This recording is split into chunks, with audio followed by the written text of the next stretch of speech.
Bem-vindos ao Cineclips e hoje vamos falar do filme chamado O Símbolo, do ano de 2009. Um filme de comédia e fantasia de um jeito tanto quanto diferente do comum e surpreendente. Fica comigo e vamos para o resumo. Um homem japonês vestindo pijamas muito coloridos acorda em um quarto branco e vazio, sem entender nada completamente. Esse quarto não tem portas ou janelas e sem um teto visível. Quando se aproxima de uma das paredes para examiná-la de perto, encontra algo peculiar saindo dela, uma protuberância em forma de membro masculino. Depois de cutucá-lo algumas vezes, ele pressiona a ponta, o que faz centenas de anjinhos bebês risonhos saírem do chão e das paredes, permanecendo lá por alguns segundos antes de voltarem da mesma forma. Uma coisa que deixam para trás, no entanto, agora todos têm seus membros saindo da parede. Esta é a fase conhecida como aprendizado. Ao cheirar o dedo que usou para tocar o botão de forma estranha, o homem grita de medo, seguido por choros e pedido de ajuda para quem estiver por perto. Ele não obteve êxito em pedir ajuda, e então ele decide começar a pressionar os vários botões para ver o que acontece. Cada vez que ele faz isso, um objeto diferente cai na sala, desde uma pequena escova de dentes até um grande vaso. Ao pressionar novamente o mesmo botão, ele recebe o mesmo objeto. É assim que seu teste deste conceito em um botão específico lhe dá um grande monte de palitos de sushi. A diversão, no entanto, dura pouco tempo, pois quando ele pressiona o botão ao lado do palito e um pequeno carrinho sai da parede e bate em suas pernas. O próximo botão que ele pressiona, depois de chorar de dor, se transforma em um traseiro que solta gases em seu rosto. Horas depois, o homem acumulou uma enorme variedade de objetos aleatórios na sala, e quando ele joga a bola na parede, ela pressiona um botão que lhe presenteia com sushi. Isso anima, já que ele está ficando com fome, mas ele percebe que está faltando molho de soja. Ele pede aos seus captores por isso, mas como sempre, não obteve nenhuma resposta. Então ele decide pressionar repetidamente um dos botões, até ter um monte de sushi na frente dele, mas ainda todos sem molho. Desistindo dessa ideia, o homem começa a comer o sushi, que ele acha delicioso, e assim que termina a última peça, pressiona o botão para mais. Ele fica furioso quando uma garrafa de molho de soja finalmente aparece. Depois de empurrar a garrafa com raiva para o lado, ele pressiona um botão diferente e recebe um par de óculos 3D antigos. Quando os coloca, consegue ver um anjinho apontando para seu membro, e o homem fica feliz porque pensa que pode ter encontrado a resposta. No entanto, depois de pressionar aquele botão específico, tudo que ele recebe é uma contagem regressiva e um grande traseiro aparecendo de cima para soltar gases novamente sobre ele. Algumas horas depois, ele leu 5 volumes de um mangá que acha muito divertido, mas quando pressiona o botão para pegar o sexto, recebe o sétimo em vez disso. Totalmente frustrado, ele começa a tentar outros botões, que lhe dão o 8 e o 9, mas ainda não o número 6. O último botão que ele tenta, no entanto, tem uma surpresa importante para ele. Abre uma seção da parede, que esconde uma porta atrás dela. O homem comemora essa descoberta, mas em sua empolgação, perde o controle de qual botão é aquele que abre a saída. Ele tenta aleatoriamente e chocantemente ver um membro de uma tribo africana correr de parede a parede. O próximo faz água cair em sua cabeça. O terceiro acaba sendo o que ele precisa, e assim que a parede se abre, ele corre até ela, só para ver fechar em seu rosto. Sua segunda tentativa termina da mesma forma, e é que então ele percebe que a porta permanece aberta enquanto a ponta do membro estiver para baixo. Então ele decide começar a tentar diferentes maneiras de alcançar isso. Primeiro, ele assume uma posição de corredor, pressionando-a com o pé. Em seguida, ele o atinge com um mata-moscas de longe, esperando que a distância faça diferença em seu tempo de corrida. Uma dessas formas funciona, nem puxá-lo com a corda de pular ou atingi-lo com ar enviado por um ventilador. Seu plano seguinte é subir no carrinho e empurrá-lo depois de pressionar o botão, mas depois de algumas tentativas, ele aceita que simplesmente não consegue controlá-lo. O que ele precisa fazer é encontrar uma maneira de manter a ponta do botão para baixo. Ele coloca o grande vaso em cima dele, mas o botão consegue voltar para cima novamente. Então o homem chega à conclusão de que precisa encher o vaso para torná-lo mais pesado. Primeiramente, ele tenta o botão de água, mas é totalmente inútil. Não importa o quanto ele tente redirecionar a água, ela só cai nele e em nenhum outro lugar. Sua próxima tentativa envolve encher o vaso com sushi, mas ele fica tão pesado que nem consegue levantá-lo. O gargalo do vaso também é muito estreito para sua mão passar, então o homem não tem outra escolha a não ser usar os palitos de sushi e remover um monte de peças de sushi, uma por uma. Depois de remover o suficiente, ele consegue pegar o vaso com dificuldade. Então é exatamente isso que faz, e leva mais perto dos botões. Quando chega lá, descobre que precisa colocar o vaso no chão, porque perdeu qual botão era de novo. E quando tenta o membro de uma tribo africana sai e acidentalmente esbarra na base, fazendo-a rachar e quebrar no meio. Isso leva o homem ao limite, que enquanto entra em pânico e grita sem parar, encontra o botão certo e começa a cobri-lo com sushi. Isso, é claro, também não funciona, e o pequeno membro aparece entre o arroz. Então, o homem tenta cobrir com fita adesiva, seguido por fita adesiva mais uma uma vez, mas nada funciona, e então depois de tomar alguns analgésicos para lidar com a dor causada pela porta cada vez que bate nele nas costas, o homem quer escovar os dentes, então decide pressionar o botão para obter água. Mas esse botão era o botão errado, e então é revelado uma corda caindo do teto. E isso melhora instantaneamente seu humor, porque ele dá uma ideia para um novo plano. Ele abre a porta, então usa a corda para balançar-se pela sala e fazer isso antes que a porta se feche. Infelizmente, quando tenta abrir a porta atrás da parede falsa, descobre que está trancada. Retorna à sala a tempo antes que a porta se feche, embora ainda consiga atingi-lo no caminho para fora de qualquer maneira. Totalmente frustrado, chuta a parede, ativando um dos botões e revelando a chave flutuando no meio da sala. Como acontece com a porta, no entanto, ela vai embora quando o botão volta a aparecer, então o homem precisa encontrar uma maneira de manter tanto a chave da sala quanto a porta aberta. Primeiro, no entanto, ele precisa encontrar o botão novamente, porque se distraiu e o perdeu. Observando mais ou menos onde seu pé teria pousado quando chutou a parede, ele escolhe um botão, apenas para que um cachorro saia da parede e latisse para ele. A mesma coisa acontece com o próximo botão, mas felizmente a terceira tentativa é bem sucedida. Enquanto mantém os olhos e um dedo apontando para o botão, o homem anda para trás e pega um pedaço de peixe de sushi que leva de volta à parede para marcar o botão certo. Quando ele pressiona, no entanto, o cachorro sai novamente. Desta vez, ele encontra o botão mais rapidamente e prossegue com seu plano.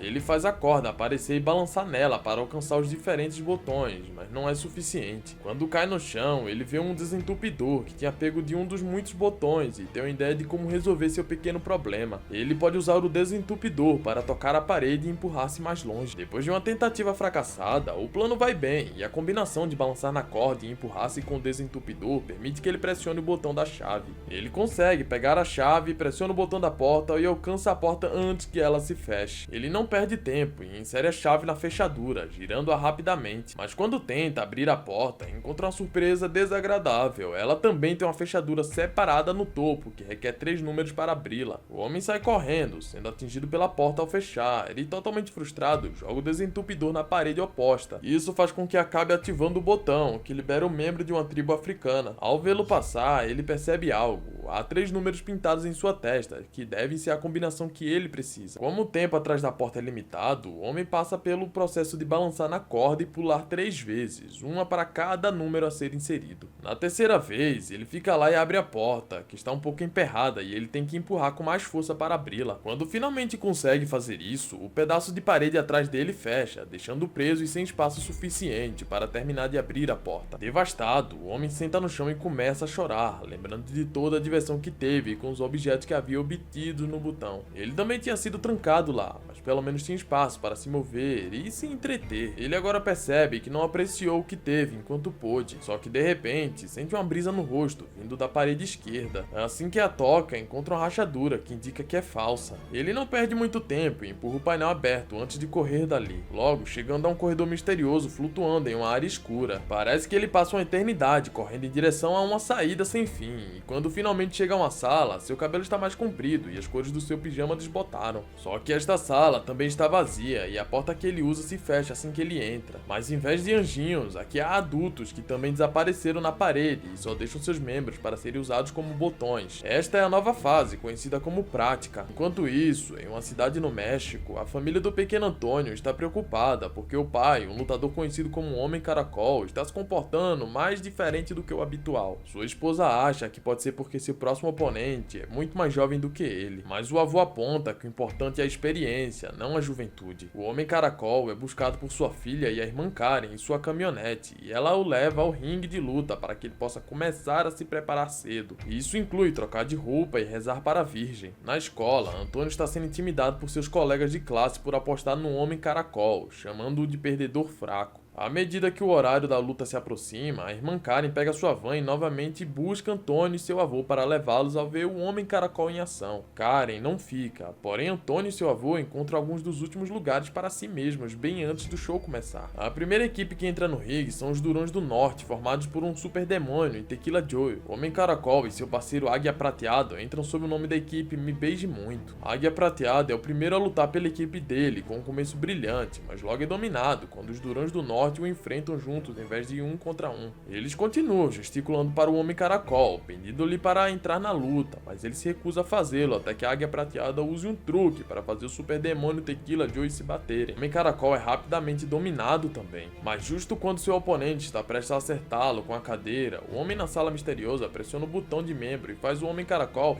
estender magicamente o pescoço e derrubar ambos os oponentes com um golpe de sua cabeça. Na sala, nada acontece, o que chama a atenção do homem, então ele continua pressionando o mesmo botão, fazendo o Homem Caracol nocautear também a Águia Prateada. Não vendo resultados, o homem começa a experimentar diferentes botões. Um faz o cantor de uma banda de metal cuspir fogo sobre sua plateia durante um concerto em Los Angeles. O outro faz o mágico russo falhar em seu truque ao tentar fazer sua assistente desaparecer. O terceiro faz o homem na China latir para seus próprios cães. O homem está prestes a desistir quando vê uma luz vindo de cima e percebe que, ao contrário da última sala, aqui não há teto e ele pode ver os anjos voando ao redor na distância. Ele decide tentar algo completamente novo desta vez. Em vez de pressionar os botões de membro, ele os usará para escalar as paredes. Isso acaba funcionando, e toda vez que ele agarra um botão com as mãos ou pisa neles com os pés, algo surpreendente acontece na Terra, desde flores desabrochando até um elefante morrendo. Quanto mais alto ele vai, mais complexos os efeitos se tornam. Não é apenas a natureza mais, há também a humanidade, tanto coisas pequenas quanto as grandes, como a torradeira e o pouso na lua. No momento em que ele chega ao topo, tanto o cabelo quanto a barba do homem cresceram, e ele não precisa mais se segurar na parede. Agora ele pode flutuar também, assim como os anjos, e usando toda a sua experiência adquirida no treinamento nas salas anteriores, ele abraça seu papel de Deus e começa a escolher de propósito os maiores sucessos da humanidade. Ele prefere fazer isso, ao invés de pressionar aleatoriamente os botões. Quando termina, está cercado por penas em vez de paredes, e entra em um portal brilhante que o leva à última sala. Esta é a fase conhecida como Futuro. E assim se encerra o filme. Eu espero que você tenha gostado do resumo do filme Símbolo do ano de 2009. Espero ver você aqui novamente no Cineclipe. Se inscreve e deixa o seu like. Muito obrigado e até a próxima!